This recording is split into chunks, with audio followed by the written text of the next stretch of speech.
Hello and welcome back to Boxing Social in association with Betfred. My name is Ayman Khan, and today I have the pleasure to speak to the parents of one of the four princes as we talk about some of the latest news regarding Ryan Garcia and themselves, of course. With me are mum and dad Lisa and Henry Garcia. Pleasure to meet you both. How are you doing? Hello. Hello. Pleasure to meet you. Now, the really interesting thing about you two is you have never been just mom and dad to Ryan Garcia. You're both hands-on in terms of a lot of aspects with his career, but specifically what I wanted to talk to you about is his boxing training for years. And you've been pivotal in training and creating things to help Ryan, to help improve Ryan and other athletes in terms of their training. So tell me what it is that you've implemented into these high-level fighters' games. Well, I've implemented a first reflex bag that helps not only my son but other boxers as well with their skill set and their defense. And it's called the First Reflex Bag. Our website is, of course, www.firstreflex.com. And what that bag does generally is to improve their skill set in any way you could possibly think of. The straight punches, the hooks, the uppercuts, the slipping, going back and forth, the defense. I mean, it does a lot for the boxer. It's funny that you asked. It's very rewarding. Yesterday, I received a direct message from a family who bought the bag. I think he was a winner of one of our contests, and he really wanted the bag, and he ended up getting the bag from us. And the mom sent the video of his first fight in the amateur. He's like a little guy, like 10, I think 10 years old or something. And you could see the punch where he stepped back, like the reflex bag thing. He comes back and he's like throwing all these combination punches, and the mom says, "Oh my gosh, the first reflex bag worked. Thank you so much." So it's that part of it is what's so rewarding. You're seeing the development of these young boxers. So it really improves their precision, their timing, essentially. Yeah, I mean, reflexes we've seen throughout the boxing history. The art of hitting and not getting hit is what takes you to the top. Do you think this part of the training aspect of a boxer is somewhat being underutilized, that we're not seeing fighters improve this part of their training enough? And that's what led you to kind of implementing this new product. Right, absolutely. Because back in the day, you had the double boxers in that era. That's all they were using. But this bag is just like an upgrade of, it replaces the double M bag in my point of view. And because it acts like an actual person who you're actually fighting, and because when you hit the bag, you don't realize exactly where it's coming at you. It's just unpredictable. And that's why our motto is the bag that hits back, because if you're not careful, it can hit you. But I think your question was about teaching the actual skill set of boxing, purists, and yes, it just depends, because so many people, have their opinion about, some people like brawlers, some people like punchers, it just depends on who you're talking to, really. But I love boxing, the art of boxing, of hitting and not getting hit. I think that shows the skill set and the IQ of a boxer when they have that ability to do that in the ring and do it effectively, where they could apply pressure and not get hit, but they have to know when to do it. I think a boxer should have all those dimensions to their boxing. They should know when to brawl, when to punch, when to when to turn into a boxer. And I think that's the intelligence in the ring that they should be able to use. That's the IQ. Now, Ryan fought Luke Campbell earlier in the year. We know Luke very well over here in the UK. Ryan had to show his reflexes and his bounce back resilience in that fight to get the victory. Before we talk about that, I wondered, you two getting to see Ryan against a UK fighter and a UK style, did you feel that UK fighters have reflexes on par with those over there in the USA that you've seen? Well, those boxers in the UK are excellent. I mean, you've got Anthony Joshua, you have Luke Campbell. You have numerous, even the heavyweight Lewis, that has proven to the world how their skill set is. So when you go against a UK fighter, you're going into somebody that's not easy because they have the ability and skill set to really become champions as they are. So we knew that going into this fight with Luke Campbell, and it was something that we had to study him and we had to prepare for it. I think a lot of people underrated Luke when, because he had those losses to some pretty big names, but they don't realize that, he's an awesome boxer. He, I saw it when he's boxing Ryan. I said, wow, this guy is really quick. He's good, Right. and Ryan really had to have his IQ set with Luke, Right.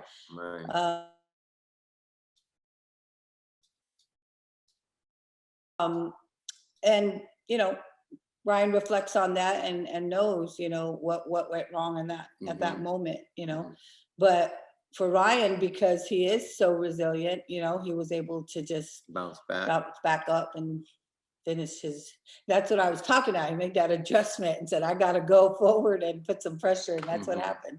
Right. So. Yeah. And obviously this has been implemented in a number of accounts, but specifically Eddie Reynoso uses this a lot. That meaning Ryan Garcia uses it, Canelo, Andy Ruiz, Oscar Valdez, and a lot of other fighters. But I mean, Canelo will have shown us most recently those reflexes put to use against Caleb Plant, specifically as well, or infamously, I should say, in that press conference, but also in the fight we were captured undisputed too. Yeah, that's true. for sure. So I wanted to also talk to you about, whilst I've got you here, like the other side to how you two help Ryan also. I mean, behind the scenes, when the cameras are off, when he chats to both of you, what does he say about, because Ryan's been vocal about kind of his mental health and that side to boxing. What does he talk to you about how boxing kind of affects him? Well, it was a struggle in the beginning because Ryan never went through something like that. He never experienced anything like that. But when it happened, it was a surprise to all of us. And it was something that it actually scared me and my wife. We both got worried and we were concerned because we weren't know if he was going to bounce back from that. Because not only Ryan, but there's other athletes, professional athletes that have experienced the same thing, like the tennis. Well, prior to Ryan, though, I think that Ryan being very vocal and wanting to bring awareness about mental health issues in young people, so that young people felt comfortable, talking about some of the things that they're going through, especially with anxiety and depression in kids these days. Right. I think Ryan opened that door for people to know that it's okay, it's okay to talk about it. So Ryan always kind of struggled with anxiety, there's a difference. I think people don't understand, when people say, oh, he just had nerves, or everybody has that, and that's not what we're talking. We're not talking about generalized, regular stress kind of anxiety. We're talking about, an anxiety that sometimes can be debilitating to people, and so Ryan really needed, after the Luke Campbell fight, he was go since the age of 8. Never really taking a break, a break, and so I think it just, after the win from Luke Campbell, I mean, it was just like, it's like this one guy described, like, you finally achieve that moment, and it's this high, and then the next day it's just like, woo, and so I think you have to be able to process all that. And I think Ryan, if he wasn't going to give himself the rest, then, I always say, God finds a way to say, okay, yeah, that's it, you need a rest. Boom.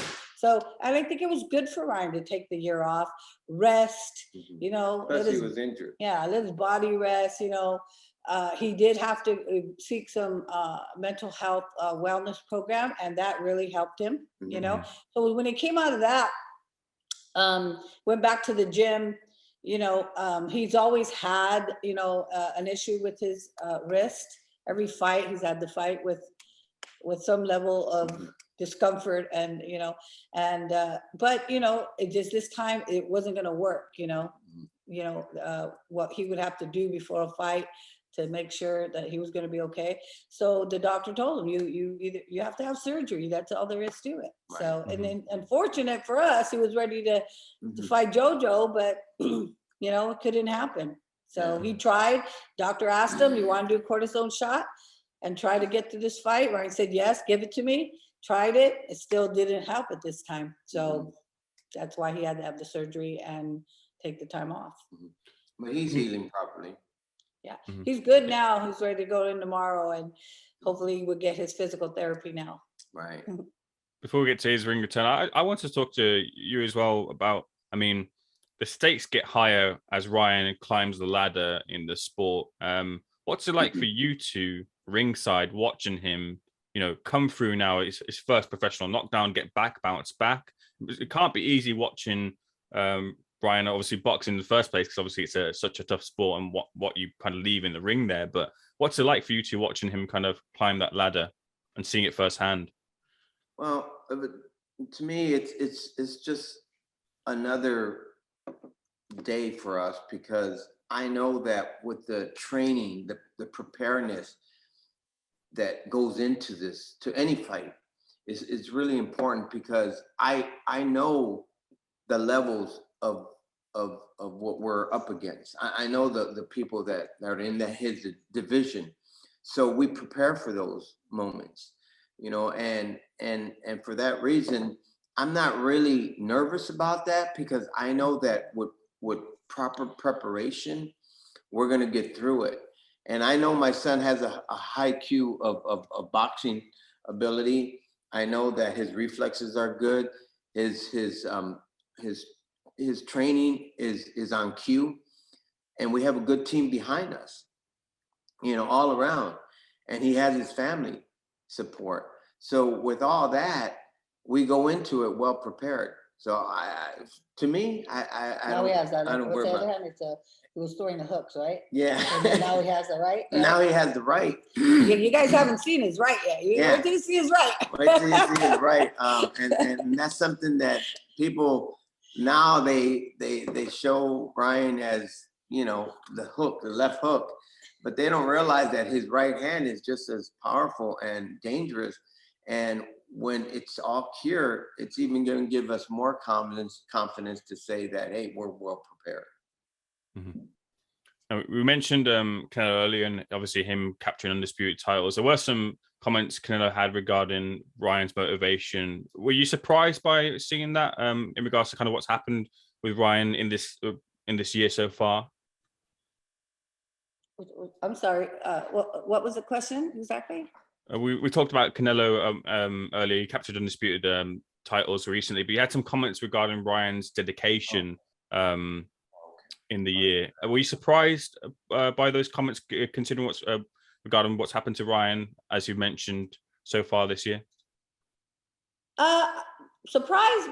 Yeah, surprised, because prior to that, Ryan is so focused and dedicated. He is, where he gets up in the morning, no one has to tell him anything. He does his job, and so knowing that, he did have his mental health challenges this past year, and then his risk, ended up needing surgery. We were surprised from that standpoint, but we understand, we know Canelo, and Canelo has a good heart. He's a very good guy. And we know he didn't mean it in a malicious way or anything like that. He just probably said it, and, not knowing the impact that when you put Canelo and then Ryan, it's like everyone's going to take that and want to put it on their channel to get as many views, because they will get a lot of views, right? So, and they ran with it, and, it's cool, whatever. We know the truth, and the truth is Ryan is a dedicated and focused boxer. As he gets, healed from this hand, you're going to see Ryan come right back. Right. And the good news is that Ryan was able to visit Canelo in the dressing room, and they had a chat, and he basically told Ryan, hey, Ryan, it was just for motivation. He goes, I realized, your situation. He goes, but when you come back, I want you to be like you were before. So it was something like that. It wasn't anything maliciously, towards him. It was more of a motivational speech or comment. And in that aspect as well, like Ryan Garcia getting back out, because we all want to see him back out, back in the ring, and do his thing in the ring as well. When can we expect to see Ryan back out? Well, you're definitely going to see him early next year, hopefully February, March. Yes. You will see him, guaranteed. He will be ready. I would say his therapy should be done by January it depends on the progress of Yeah. his hand therapy, but Yeah. we're hoping, based on what the doctor suspects, he'll be okay by February. Mhm. So, And it's not like his hand was broken. It wasn't anything like that. His hand was not broken. It was just, he had some ligaments, right, that needed to be repaired. But that was it. It was just, he had a little Arthritis. sting. He had a little sting in his right wrist. So it wasn't broken. That's all taken care of now. The cast is off, and I think he's due for therapy. And we'll know tomorrow for sure, right? mhm. And once Ryan's ready, he'll be back on the Fierce Reflex bag, right? Oh, most definitely. He'll be back, and you'll see it, and you'll see the progress that he makes on it.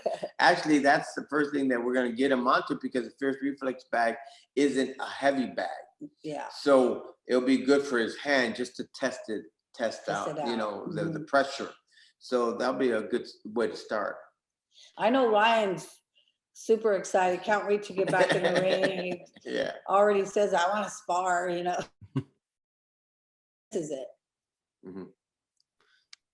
It's been a pleasure speaking to you both. I'll leave the final word with you, obviously about Ryan, and obviously about the product that you've got as well that you're implementing with fighters. Where can we find that, and when can we expect to see the next of Ryan? Well, you can find the product at www.fiercereflex.com. It's available in 3 levels. You've got the debut, you've got the pro elite, and the hybrid. And they come in different colors, shapes, and sizes. So it's a good product for any boxer or any MMA or UFC boxer that would like to experience it. And then, I just want to make it very clear that we sell in the United States, but we do have a distributor now located in Leeds. We sell through KO Sports. So if anyone in the UK or any European Union country wants to order our product, they can go to KO Sports. That's correct. Brilliant. It's been an absolute pleasure speaking to you both again. Looking forward to seeing Ryan back, and I might even pick up the Fierce Reflex bag myself as well. I do a bit of boxing training myself, so Yeah. Well, I negate reflexes. So You do you punch? Do you like to box? yeah. Okay. Well, You want a bag? Yeah, that'd be great. In Okay. fact, we could probably give it away. We probably give it away on the channel, to be fair. Well, Okay. you can give it away, or you can keep it and use it. Tag us when you do. yeah. Whatever Yeah, you decide you want to do, it's yours. Yeah, it's just send us your full name and address. You'll give it to Gabe, and he'll give it to us, and then we'll send you one. Wicked. That sounds great. What a way to end what a great way to end the Zoom here. Again, pleasure speaking to you both. Thank Wish you you. all the best. Thank you so much. Take Thank care. you. Bye bye. Thank you.